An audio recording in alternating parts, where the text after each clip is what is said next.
The Chicago Blackhawks, led by NHL legends Bobby Hull and Stan Mikita, won the Stanley Cup in 1961, but afterwards faced a long drought that lasted 49 years. During that time, they had different waves of great players, from Hull, Mikita, and goaltender Glenn Hall to goalie Tony Esposito. Then in the early 90s, legends such as Jeremy Roenick and goalie Ed Belfour. Furthermore, up until 1998, they only missed the playoffs once in 36 seasons, until the poor ownership from chairman Bill Wirtz became realized and the team appeared out of sorts, starting when they missed the playoffs in 1998. Starting them, the team only made the playoffs once in 10 years, with Wirtz making questionable off-ice choices, such as being cheap with his dealings and paying of the players, not to mention his refusal to broadcast home games on television. After his passing in 2007, his son Rocky took the team over and immediately signed top draft picks Jonathan Toews and Patrick Kane, who would go on to lead the team to the end of the drought, with Lord Stanley's Cup returning to the Windy City in 2010, and a hockey dynasty was finally in Chicago.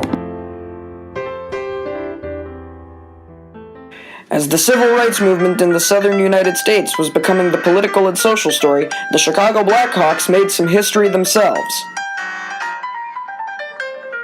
Led by future legends such as the Golden Jet Bobby Hull, Stan Mikita, and top defenseman Pierre Palat, the Blackhawks defeated the Detroit Red Wings in 6 games to hoist the Stanley Cup for the 3rd time in franchise history.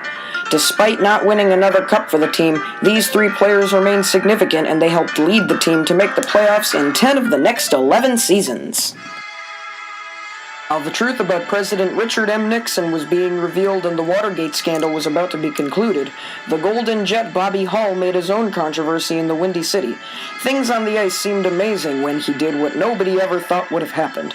That summer, Hull left for the Winnipeg Jets of the NHL rival World Hockey Association, as he had been offered $1 million signing bonus. Along with that, Hull blamed it on chairman Arthur Wirtz and his son Bill for not paying him for what he was. The two chairmen responded by accusing Hull of holding the Blackhawks hostage, a judgment that the majority of Chicago sports fans would agree with at the time. Despite the major shock of losing that good of a player, the Blackhawks would go on to make the playoffs for another 26 years in a row, but the story would stay the same, just like when Hull was with the team, of being unable to get to the elusive Stanley Cup title.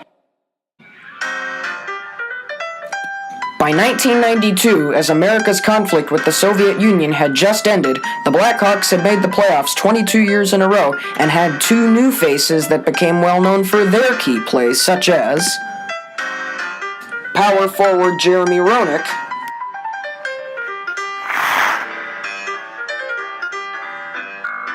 and elite goalie Ed Belfour. With the help of these two, the team returned to the Stanley Cup Finals in 1992 to take on the underdog Pittsburgh Penguins. Despite another wave of key players, the story was on the verge of staying the same, with Pittsburgh winning the first 3 games of the series. Plus, in one of those games there had been a missed call for a slash to Jeremy Roenick's wrist, which led the wrath of notorious head coach Mike Keenan to be at its highest. After the game where the slash happened, Keenan brought his key player to a press conference where he showed the photographers Roenick's wrist in a splint, an injury which turned out to be nowhere near severe. Pittsburgh would go on to sweep the President's Trophy winning Blackhawks in the finals, causing future glory to be shattered once again.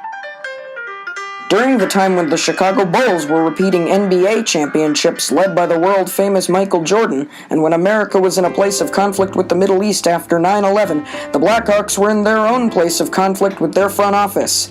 Their play deteriorated mainly due to the frugal dealings of chairman Bill Wirtz.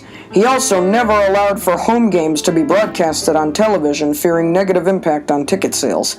His cheap moves caused not only the team play to go down, but the Blackhawks fan base to go down as well, as Wirtz would go on to be ranked one of the worst pro sports chairmen of all time. Upon his passing in September of 2007, the team was passed on to his son Rocky, and the fans booed when the dollar bill was honored in the first home game after his death. Upon Rocky's taking over of the team, home games were once again shown on television, led by major changes in front office decisions. The hiring of head coach Joel Quenneville, nicknamed Coach Q, and the drafting of the eventual dynamic duo Jonathan Toews and Patrick Kane, the team went through a massive rebuild from 2007 to 2009. On New Year's Day of 2009, the Chicago-Detroit rivalry was taken outside in a game at Wrigley Field.